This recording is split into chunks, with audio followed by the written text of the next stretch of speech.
তো কার কার এরকম তেলের উপরে কষানো মাংস ভালো লাগে আলু দিয়ে। মাংসের কালারটা কত সুন্দর আসছে। হাতে মেখে এভাবে তরকারি রান্না করলে খুবই মজা হয় গরুর মাংস। আসসালামু আলাইকুম। আমি একটি ঘরোয়াভাবে, যেভাবে আমরা প্রতিদিন ঘরে গরুর মাংস খাই, ঠিক সেইভাবেই একটি গরুর মাংসের রেসিপি নিয়ে আসছি। আমি পরিমাণ মতন পেঁয়াজ দিয়ে দিলাম। আমি গরুর মাংসটা হাতে মেখে করব। এখানে পরিমাণ মতন গরম মশলা এবং হলুদ, ধনিয়ার গুঁড়া, লবণ, জিরার গুঁড়া, মরিচের গুঁড়া দিয়েছি, সব দিয়ে দিলাম পরিমাণ মতন। এখানে পরিমাণ মতন আমি মাংস দিয়ে দিব, তারপরকে এটাকে মাখাবো।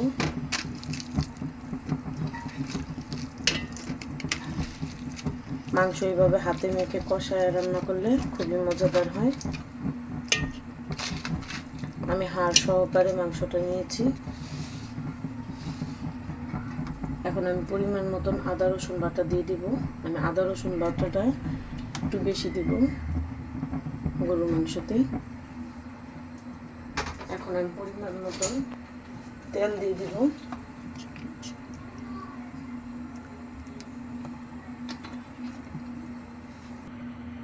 পরিমাণ মতন আমি কাঠবাদাম বাটা দিলাম। এখন সুন্দর করে আমি হাতে মাখবো। এটা হাতে মেখে এইভাবে গরুর মাংস রান্না করলে খুবই মজা হয়, ঝোলটাও খুব ঘন হয়। এখন পরিমাণ মতন পানি দিয়ে দিব। আমি অল্প পানিতে আস্তে আস্তে এটাকে কষাবো। এখন ঢাকনা দিয়ে ঢেকে চুলার জলটা আমি অল্প আঁচে রাখবো। দেখুন গরুর মাংসটা আমি কষাই ফেলছি, কালারটা কত সুন্দর আসছে।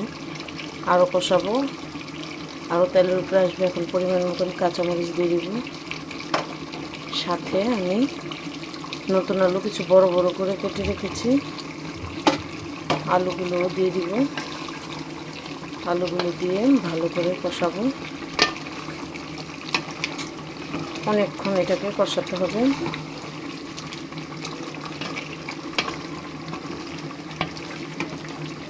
কত সুন্দর তেলের উপরে আসছে। এখন ঢাকনা দিয়ে ঢেকে রাখবো।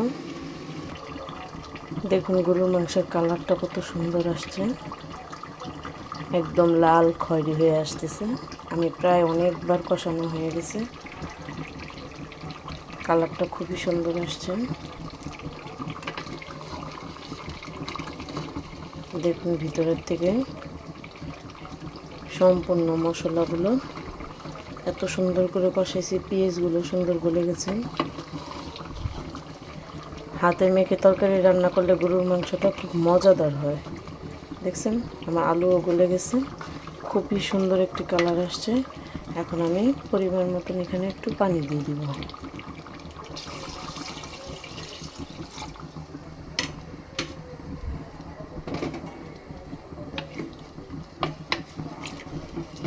পরিমাণ মতন পানি দিয়ে দিব। এই যে পানি দিয়ে দিছি। এখন দেখুন কালারটা কত সুন্দর আসছে। ঢাকনা দিয়ে ঢেকে রাখবো। আমি পাতিলেই বসাইছি, গরুর মাংসটা আমার পাতিলে বসাইলে আমার কাছে ভালো লাগে। এখন আমি ঢাকনা দিয়ে ঢেকে রাখবো।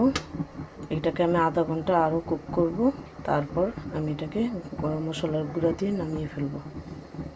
আমি ঢাকনা দিয়ে ঢেকে রাখলাম।